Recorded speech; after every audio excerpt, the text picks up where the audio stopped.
Middle east में पिछले 1 सालों से जंग चल रही है। इस जंग में दुनिया ने बहुत कुछ देखा है। गाजा में भीषण नरसंहार और पूरी गाजा पट्टी एक तरह से कब्रिस्तान में तब्दील हो जाना। दूसरी ओर लेबनान में भी भयंकर तबाही हुई है। लेकिन इस विनाशकारी युद्ध में इजराइल भी अपने इतिहास के सबसे बुरे दौर से गुजर रहा है। अब तक इस जंग में लगभग 46,000 बेगुनाहों की जान जा चुकी है, जिसमें ज्यादातर बच्चे थे। चारों ओर तबाही तो हुई है, लेकिन दुनिया के इकलौते यहूदी देश में अब वहीं की जनता अपना देश छोड़कर जा रही है। 1 करोड़ से भी कम आबादी वाले देश इजराइल से लाखों लोग देश छोड़कर जा चुके हैं और उन्होंने दूसरे देशों में शरण ले ली है। जी हाँ, इजराइल से कितने लोगों ने पलायन किया है, इस बारे में अलग अलग रिपोर्ट्स है। सेंट्रल ब्यूरो ऑफ स्टैटिस्टिक्स की रिपोर्ट के मुताबिक 2023 में 2,49,000 इजरायली नागरिकों ने देश छोड़ा है। यह संख्या 2022 की तुलना में करीब 44% ज्यादा है। बड़ी बात तो यह है कि अपने देश वापस आने वाले लोगों की संख्या में भी लगातार कमी आई है। इसके पीछे का कारण देश के प्रधानमंत्री बेंजामिन नेतन्याहू सरकार की वापसी को बताया जा रहा है, क्योंकि नेतन्याहू केवल अपनी कुर्सी और अपना पॉलिटिकल करियर बचाने के लिए ही इस जंग को बढ़ाया जा रहा है, क्योंकि वहाँ की जनता भी अब बेंजामिन नेतन्याहू से परेशान हो चुकी है और जिस दिन ये जंग खत्म होगी उसी दिन बेंजामिन नेतन्याहू का करियर भी खत्म हो जाएगा।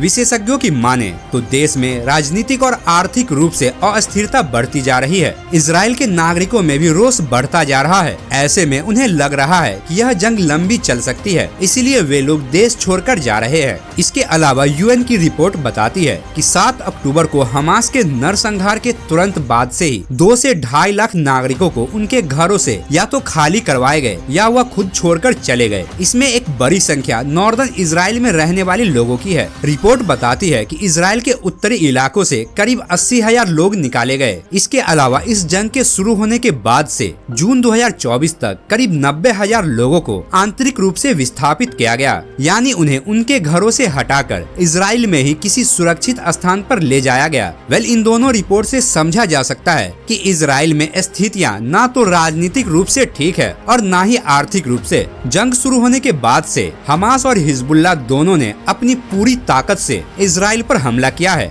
जिससे स्थितियां वाकई गंभीर है। युद्ध के ताजा अपडेट की बात करें तो पिछले दिनों हिजबुल्लाह ने इजराइल को बुरी तरीके से दहला दिया था। पहले ही कुछ घंटों में 25 आसमानी हमले किए, फिर तारमतोड़ 165 रॉकेट से ऐसा अटैक किया कि इजराइल का आयरन डोम तक फेल हो गया। इसके बाद भी हिजबुल्लाह अपने हमलों को रोक नहीं रहा है, यानी यह जंग अब आर पार की लड़ाई बन चुकी है, जो बेंजामिन नेतन्याहू को भारी पड़ रही है। आपका इसके बारे में क्या कहना है, हमें कमेंट में जरूर बताएं। और वीडियो अच्छा लगा तो इस वीडियो को लाइक और मेरे चैनल को सब्सक्राइब कर दे। तो फिर मिलता है अगली वीडियो में, तब तक के लिए जय हिंद।